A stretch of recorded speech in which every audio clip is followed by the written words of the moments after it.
성경 봉독하겠습니다. 다 함께 일어나셔서 하나님의 말씀을 받으시기 바랍니다. 오늘 우리에게 주시는 말씀 신약 성경 로마서 8장 1절부터 8절의 말씀까지 봉독해 드립니다. 신약 성경 248쪽. 그러므로 이제 그리스도 예수 안에 있는 자에게는 결코 정죄함이 없나니 이는 그리스도 예수 안에 있는 생명의 성령의 법이 죄와 사망의 법에서 너를 해방하였음이라. 율법이 육신으로 말미암아 연약하여 할 수 없는 그것을 하나님은 하시나니 곧 죄로 말미암아 자기 아들을 죄 있는 육신의 모양으로 보내어 육신의 죄를 정하사 육신을 따르지 않고 그 영을 따라 행하는 우리에게 율법의 요구가 이루어지게 하려 하심이니라. 육신을 따르는 자는 육신의 일을, 영을 따르는 자는 영의 일을 생각하나니 육신의 생각은 사망이요 영의 생각은 생명과 평안이니라. 육신의 생각은 하나님과 원수가 되나니 이는 하나님의 법에 굴복하지 아니할 뿐 아니라 할 수도 없음이라. 육신에 있는 자들은 하나님을 기쁘시게 할 수 없느니라. 이는 살아계신 하나님의 말씀입니다. 아멘. 자리에 앉으시기 바랍니다. 오늘은 8.15 광복기념주일입니다. 오늘 8월 13일이기 때문에 이틀이 지나야 광복절을 맞이하게 되는데, 교회적으로는 오늘 주일 예배를 드리면서 우리나라가 광복을 맞이한 날을 기념하면서 우리 하나님께 감사 예배를 드리게 됩니다. 78주년이 되었는데요. 광복절을 여러분들이 실제적으로 이렇게 맞이한 분들은 이 자리에 그렇게 많지는 않을 거라 생각이 됩니다. 몇몇 분들이 광복절의 그 날을 기억을 하면서 예배를 드릴 수 있을 것 같은데요. 예배 마치고 난 이후에 할 수만 있으면은 그런 분들이 믿음의 후배들에게 그 광복절에 어떠한 일들이 있었는지, 어떤 마음으로 광복절을 맞이했었는지 이야기를 나눠주시는 시간들이 있었으면 참 좋겠다 하는 그런 생각을 하게 됩니다. 오늘 저는 로마서 8장 1절부터 8절의 말씀을 중심으로 해서 너를 해방하였음이라 하는 제목으로 여러분과 같이 말씀을 나누고 선포하도록 하겠습니다. 이 말씀을 여러분들이 함께 듣고 그리고 한 주간 동안 특별히 나라와 민족을 위해서 기도하고 남북의 평화적인 통일을 위해서 또 기도하는 기회로 삼아 나아갈 수 있기를 바랍니다.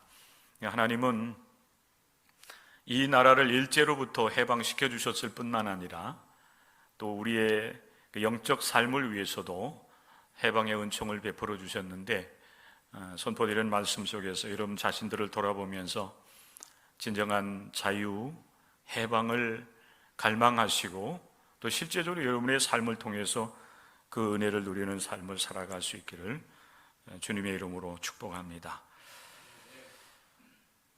먼저 우리는 이 광복절 기념 예배를 드리면서 광복을 맞이했던 우리 민족, 우리 선조들의 그 기쁨, 그 감격을 우리가 생각해 봤으면 좋겠다는 이제 말씀을 드리고 싶습니다. 우리는 그 시간들을 경험하지 못한 사람들이기 때문에 그때 우리 선조들이 그 광복의 기쁨을 어떤 마음으로 어떻게 맞이했는지 우리는 알 길이 없습니다만은, 분명한 사실은 일제 36년의 그 고통의 시간들이 있었기 때문에 일본이 패망을 하고 우리나라가 이제 해방을 맞는다는 그런 소식을 들었을 때에 큰 그 감동과 또 기쁨이 있었으리라 생각이 됩니다.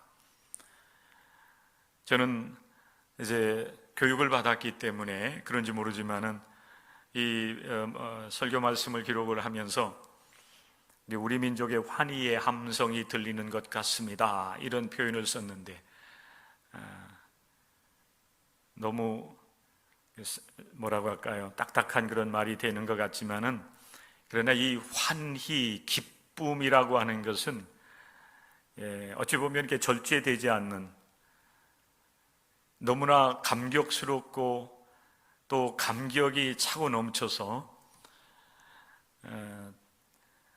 우리가 이제 만세를 부른다든지 뭐 이런 것을 뛰어넘어서 어떤 사람들은 덩실덩실 춤을 추면서 광복의 기쁨을 표현하지 않았을까 하는 생각을 하게 됩니다. 역사는 우리에게 교훈을 줍니다. 누군가는 이렇게 말을 했습니다. 역사의 교훈을 잊은 백성은 미래가 없다 라는 말입니다. 이 말을 누가 했을까 찾아봤는데 이 사람 저 사람 이야기가 나오긴 하는데 그거는 실제적이 아니다 이렇게 나오는 것을 볼 수가 있었습니다. 여러분, 누가 얘기했든지 간에 우리 개인이든 나라이든지 간에 지나온 그 역사, 발자취들은 현재를 살아가는 우리들과 그리고 미래를 살아갈 다음 세대들에게 분명한 교훈을 줍니다. 잘했으면 잘한 대로 교훈이 되기도 하고, 못했으면 못한 것 때문에 그 역사를 통해서 교훈을 받으면서 현재와 미래를 가꾸어 나갈 수가 있는 것입니다. 8.15 광복은 일본과 관계가 있지요. 일제시대를 살았던 우리 성도님들은 이 사실을 너무나도 잘 알 것입니다만은, 그러나 그 시대를 경험하지 않은 오늘 이 시대의 우리들은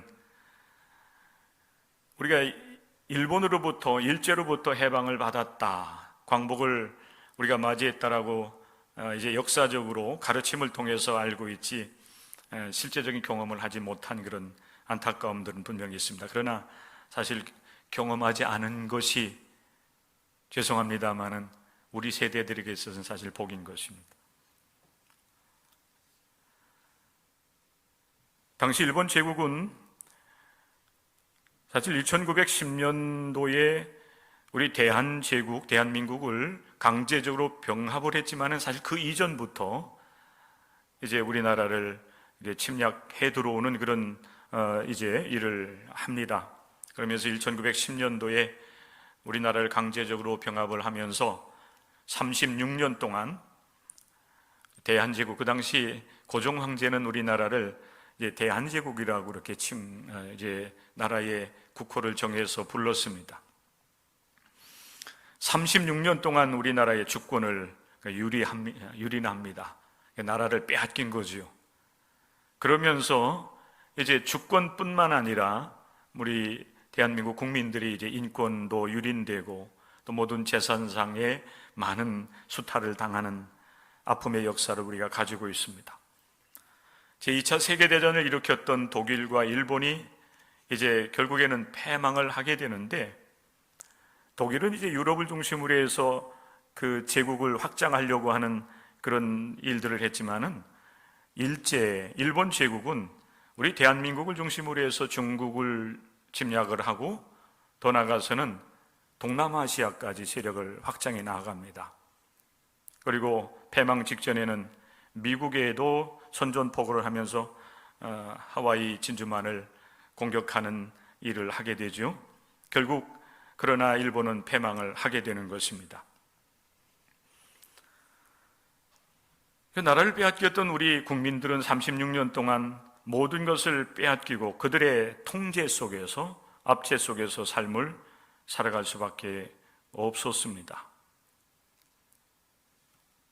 그리고 일본이 패망을 하면서 우리나라는 일제로부터 해방을 이제 받게 되지요. 그때에 우리 국민들, 우리 선조들이 어떠한 기쁨, 어떠한 감격 속에서 그날을 맞이했을까? 아까 저는 환희의 함성 가운데서 맞이했을 것 같다라고 하는 그런 생각을 했습니다. 또 실제적으로 그 시대를 맞이했던 분들은 어떻게 맞이했었는지 궁금하기도 합니다. 자, 여러분, 성경에 보면은 이스라엘의 역사를 우리가 이제 살펴볼 수 있게 되는데, 이스라엘도 우리와 유사한 그런 역사를 가지고 있습니다. 그들도 나라를 잃어버리기도 하고 그리고 다시 해방을 맞기도 하는 그런 일들이 되풀이되고 있습니다. 어찌 보면 이스라엘 민족은 우리 민족보다 더 험한 세월을 보내었다라고 볼 수가 있습니다. 출애굽기의 말씀에 보면은 이스라엘은 애굽에서 400여 년 동안 종살이를 했다라고 증언하고 있습니다. 그리고 그 이후에 하나님께서 출애굽시키시고 약속의 땅 가나안으로 이끌어 들이셔서 오늘날의 그 팔레스타인 지역에 이스라엘이라고 하는 나라를 세우고 그곳에서 또 삶을 살아가다가 하나님의 심판을 받으면서 바벨론 포로로 잡혀가게 되죠. 그래서 바벨론 포로로 70년 동안 또 포로 생활을 하게 됩니다.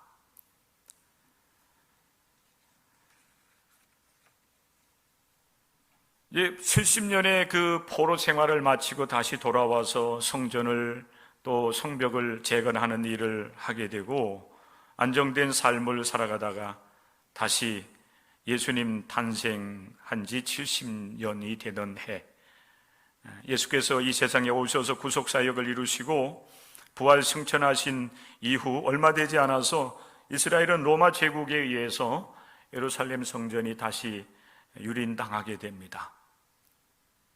그리고 2000년 동안 나라 없는 민족이 되지요.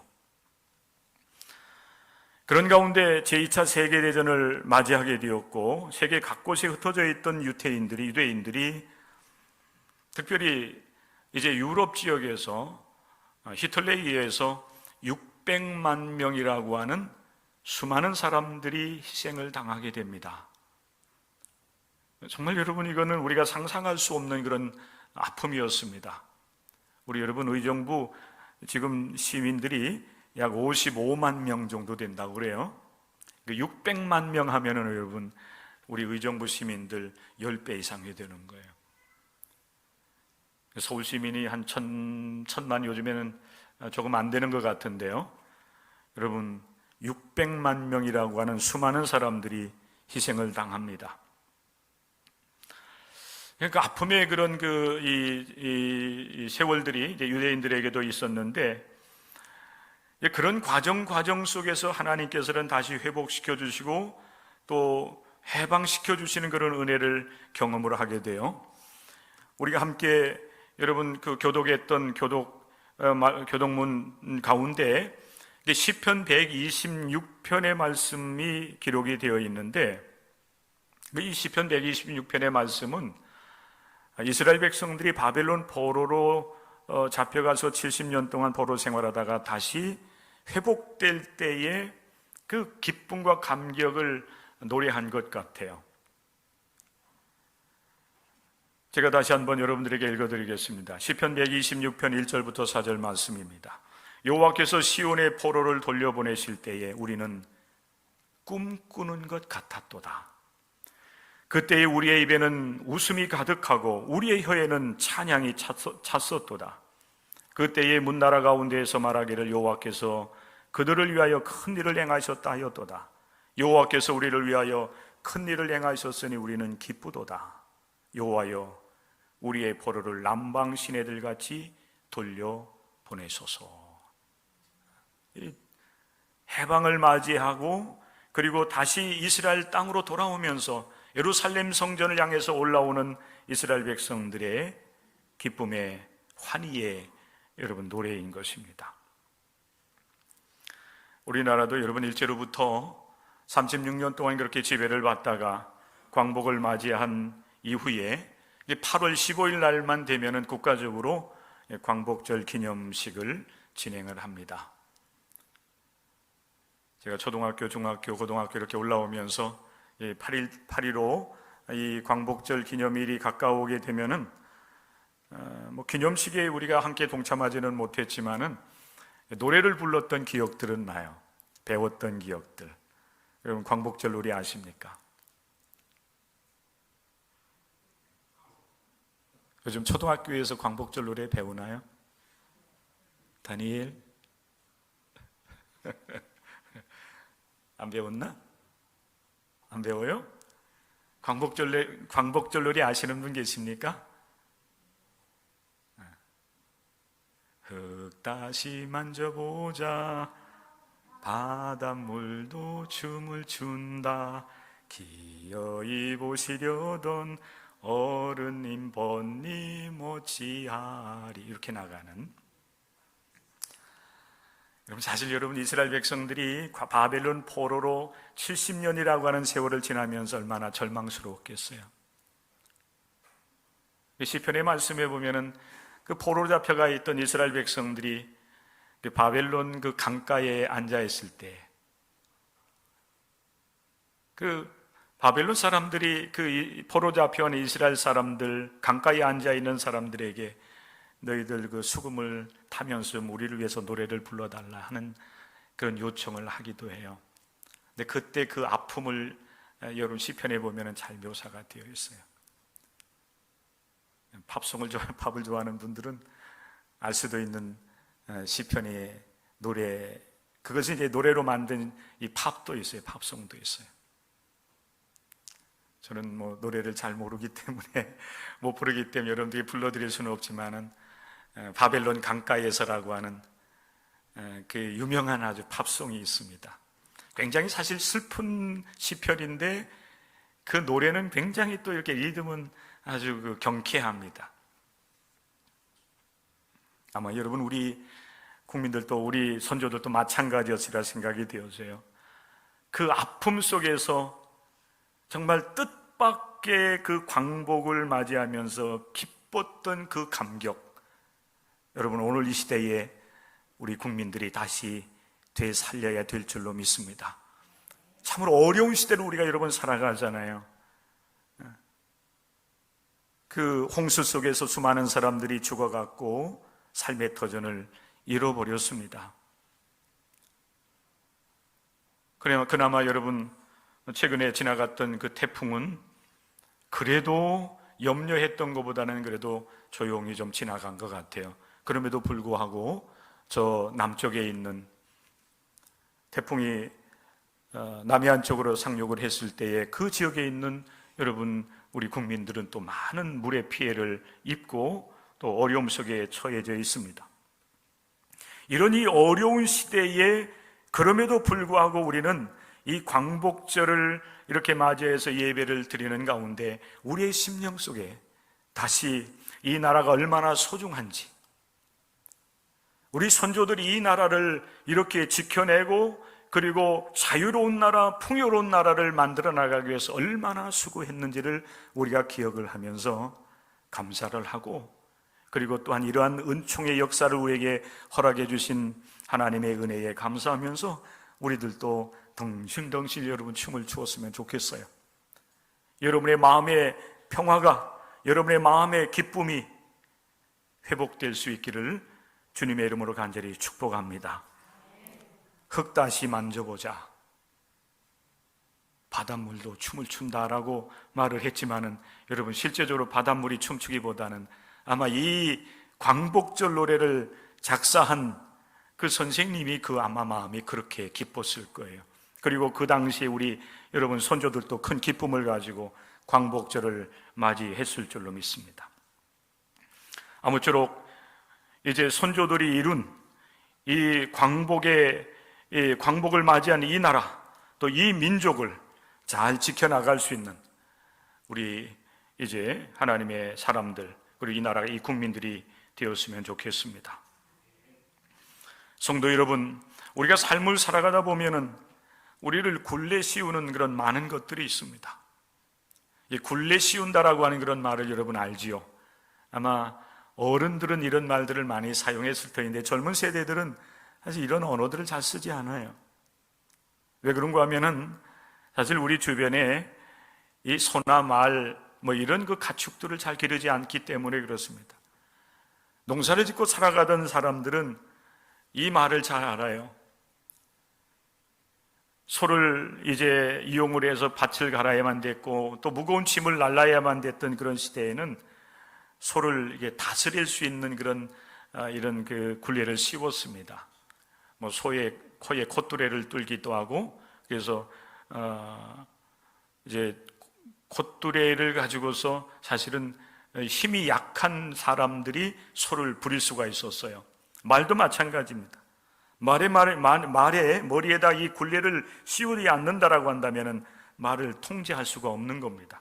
그렇기 때문에 그 머리에다가 굴레를 씌우고 줄을 이제 묶어서 때로는 그 힘이 센 소라든지 말을 붙잡아 매기도 하고, 때로는 책찍질하면서 빨리 가게도 하고, 그리고 너무 빠르면은 그 줄을 당기면서 그 말과 소를 통제하는 역할들을 하는 것입니다. 그런데 여러분, 짐승들만 굴레 씌우는 것이 아니라 사실 우리들도 인생을 살아가다 보면은 우리를 굴레 씌워서 우리를 통제하려고 드는 악한 세력들이 있다는 거예요. 제가 여러 가지를 한번 생각을 해봤습니다.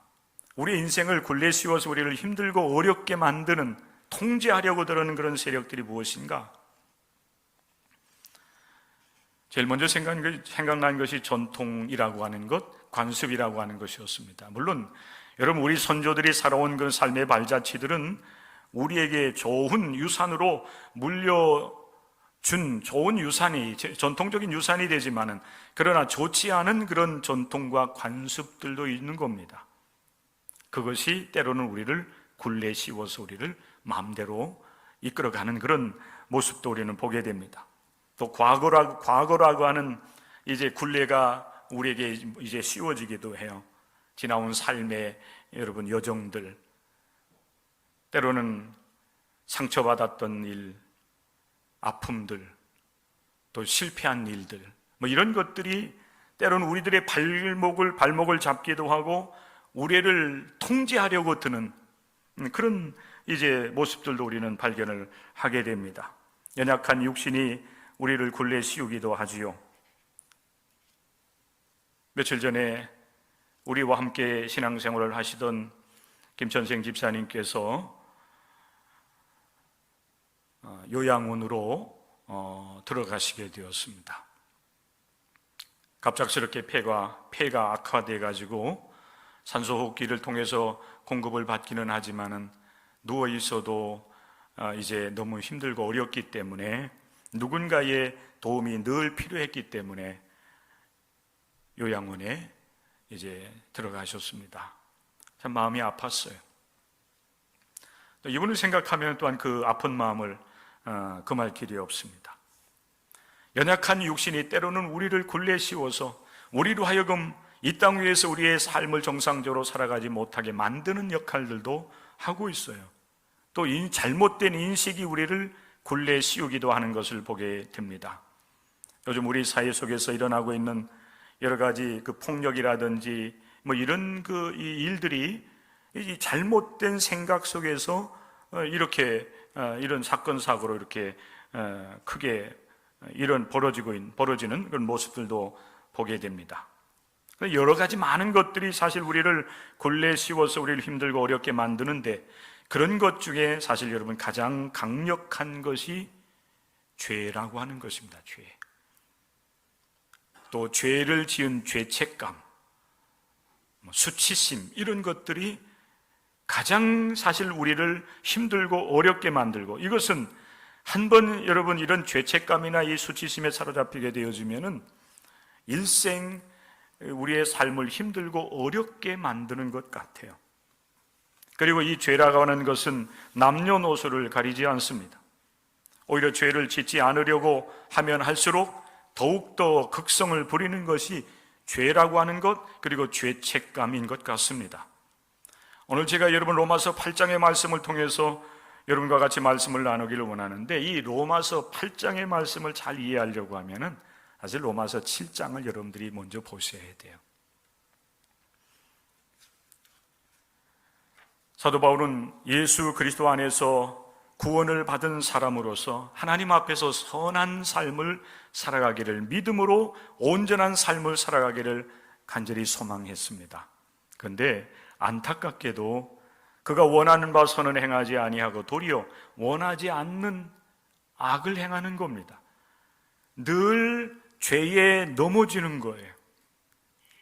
그런 안타까운 마음을 가지고서 하나님이 이 문제를 어떻게 하면 해결할 수 있습니까? 이렇게 그는 기도하면서 하나님 앞에서 선한 삶을, 믿음으로 선을 행하기를 원하는, 죄를 이기며 살아가는 삶을 그는 간절히 소망을 합니다. 그런데 그러면 그럴수록 죄에 끌려가는 겁니다. 그래서 그는 안타까움을 가지고 이렇게 탄식을 하고 있습니다. 오라, 나는 곤고한 사람이로다. 이 사망의 몸에서 누가 나를 건져내랴. 여러분, 사도 바울이 얼마나 고통스러웠겠는가.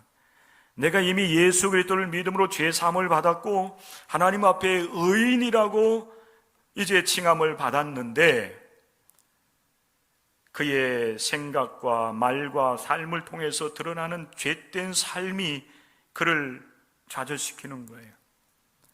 여러분, 사도 바울이 범한 죄가 큰 죄이겠습니까? 그렇지 않을 수가 있어요. 그는 정말 하나님 앞에서 믿음으로 의롭다함을 얻은 사람으로서 선한 삶을 살아가기를 원했던 그런 열망이 있었기 때문에 할 수만 있으면은 겉으로 드러나는 죄를 범하지는 않았을 거예요. 그런데 그를 괴롭힌 것은 여러분, 마음에서 우러나오는 이 죄를 범하고자 하는 이 정욕이라고 하는 것, 욕망이죠. 생각으로 또 말을 이제 통해서 작게지만은 이제 행하는 그런 죄된 그 모습들을 보면서 그런 고통을 당하고 있는 것입니다.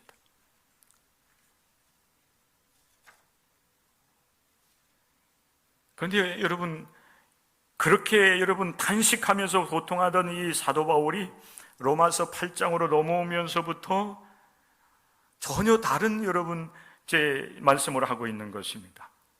이 사망의 몸에서 누가 나를 건져내랴, 이렇게 탄식하던 사도 바울이 우리 하나님께서 예수 그리스도 안에서 나를 해방하였노라고 그렇게 선언하고 고백을 하고 있어요. 여러분, 이러한 변화가 어떻게 일어나게 되었을까라고 하는 거예요. 물론 여러분, 이 말씀이 로마서 7장 이 믿음 안에서 이렇게 죄를 이기지 못하는 자신을 보면서 탄식하던 이 사도 바울이 금방 얼마 되지 않아 가지고 내가 죄를 이겼다, 우리 하나님께서 나를 죄와 사망의 법에서 나를 해방해 주셨다라고 그렇게 금방 선언하고 있는 것은 아닐 수도 있어요. 시간적 차이가 있을 수 있어요. 여러분, 이건 우리가 신앙생활하면서 우리들도 그대로 경험하는 그런 바이기도 해요. 신앙생활하고 예수 그리스도를 믿고 믿음으로 온전하게 삶을 살아가기를 원하는데 내 안에서는 끊임없이 시험이 오고 유혹이 몰려오는 것입니다. 욕망이 나를 지배하려고 달려드는 거예요. 그래서 늘 넘어지고 쓰러지면서 마음으로는 고통하지요.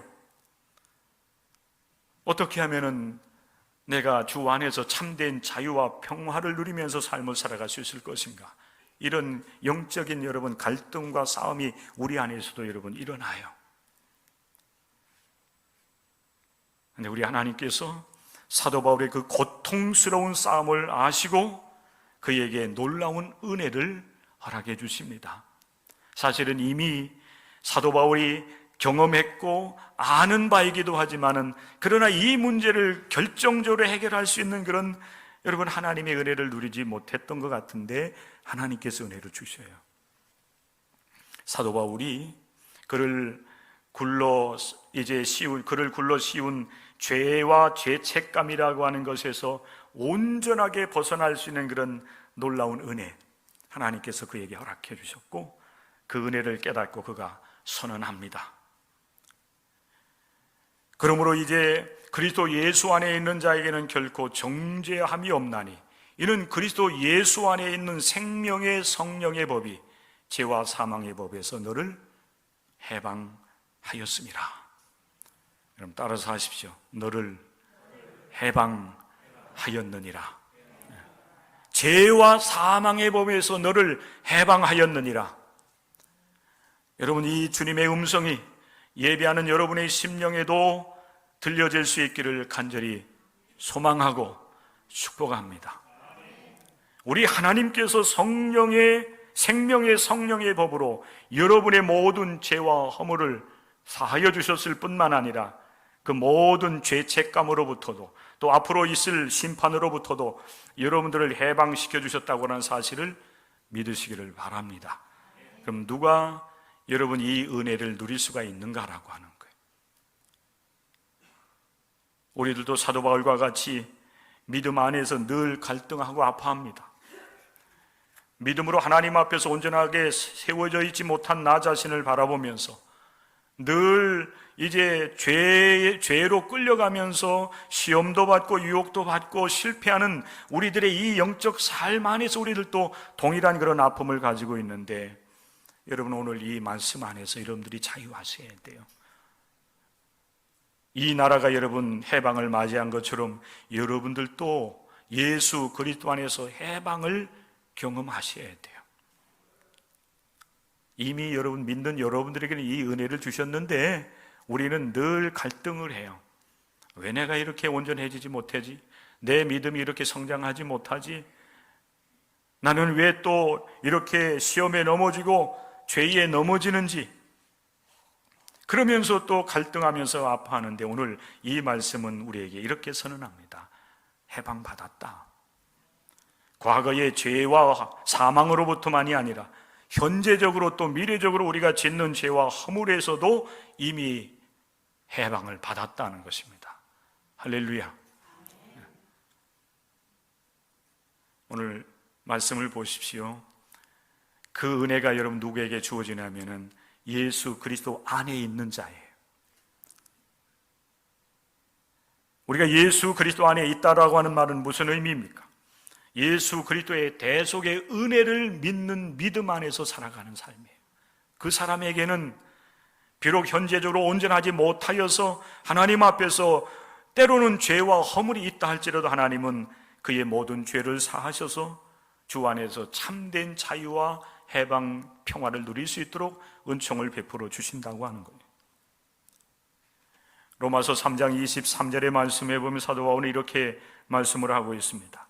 모든 사람이 죄를 범하였음에 하나님의 영광에 이르지 못하더니 그리스도 예수 안에 있는 속량으로 말미암아 그랬어요. 속량이에요. 그리스도 안에 있는 속량으로 말미암아. 이 속량은 대속의 은혜를 우리에게 베풀어 주셨다고 하는 거예요. 비록 우리가 죄와 허물이 많았다 할지라도 우리 주님 예수 그리스도께서는 모든 죄인들의 죄와 허물을 담당하시기 위해서 우리를 위해서 속죄의 피를 흘려주신 겁니다.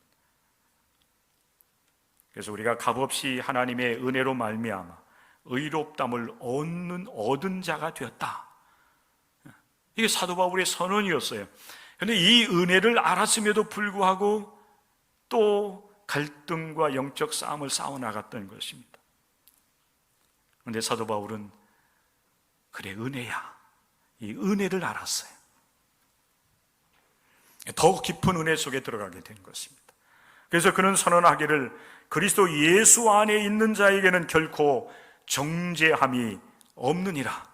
과거의 죄와 허물뿐만 아니라 현재적으로 우리가 짓는 죄와 허물, 그리고 미래에 우리가 짓는 죄와 허물까지라도 우리 하나님께서는 속죄해 주신 줄로 믿으시기를 바랍니다. 그는 계속해서 이렇게 선언하고 있습니다. 이는 그리스도 예수 안에 있는 생명의 성령의 법이 죄와 사망의 법에서 너를 해방하였습니다.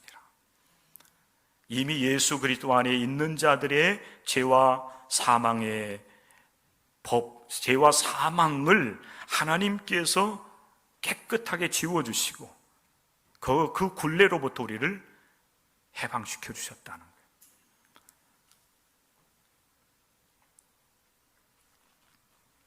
이게 여러분 하나님의 은혜예요. 우리도 여러분 이 사실을 알아요. 믿어요. 그런데 우리는 해방감을 누리지 못해요. 참된 자유와 해방을 우리가 누리지 못하며 삶을 살아가요. 왜 그렇습니까? 그 하나님의 은혜를 깊이 있게 경험하지 못해서 그래요. 그리고 약속에 대한 믿음이 없기 때문에 그래요.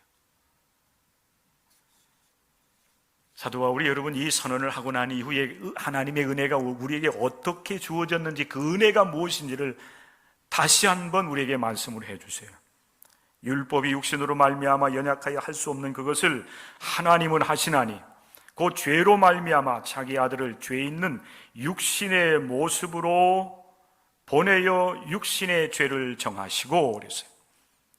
여러분, 하나님의 은혜가 어떻게 주어졌는가 하면은 하나님께서 친히 육신으로 이 세상 죄인의 모습으로 오셨다는, 그리고 우리의 죄를 다 주님께서 담당을 하시는 거예요. 그 죄는요, 과거의 죄뿐만 아니라 오늘 우리가 연약하여서 범하게 되는 죄악까지라도, 그리고 오늘 내가 이제 믿음으로 살아야지, 이 말씀을 들었으니까 나도 이제 믿음으로 승리해야지, 이렇게 결심하고 나가서 하루가 지나서 내일 하루를 출발할 때 또 우리는 하나님 앞에서 연약한 모습을 드러낼 수가 있어요. 그게 허물이요. 화를 낼 수가 있고, 또 다른 사람에게 또 상처를 입힐 수도 있고, 하나님께서 기뻐하지 않는 일들을 우리도 할 수가 있는 거예요.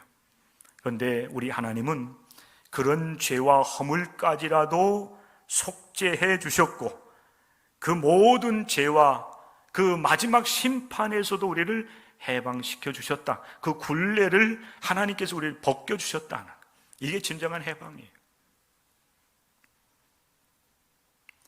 우리 예수님께서 그렇게 우리의 죄를 담당하시고 육신을 따르지 않고 그 영을 따라서 행하는 우리에게 율법의 요구가 이루어지게 하려 하심이라 말씀하고 있어요. 여러분, 우리가 할 수 있는 일들은 하나예요. 하나님께서 우리를 위해서 대속하신 그 은혜를 믿고 받아들이는 거예요. 그리고 그 믿음 안에서 이제는 내가 비록 부족하지만은 이제는 육신을 따라서 삶을 살아가지 않고 예수 그리스도 안에서 내가 삶을 살아가기를 원한다.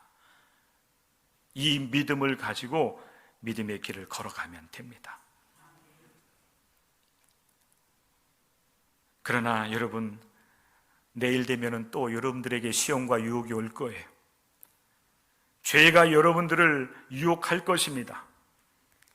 끊임없이 죄와 유혹은 우리에게 몰려오기 때문에 그렇습니다. 그럼에도 불구하고 우리 하나님은 여러분의 모든 죄와 허물을 사하여 주셨음을 믿고 정죄하지 않음을 믿으시기를 바랍니다. 그 모든 것에서 여러분들을 해방시켜 주셨음을 여러분 믿으시기를 바랍니다. 그럼 죄를 지어도 되나요? 이렇게 여러분들이 묻는다라고 한다면은 마지막 여러분 사도 바울이 우리에게 주신 말씀 여러분들이 기억하시면 됩니다. 죄를 지으려고 여러분 의지적으로 노력하지 마십시오.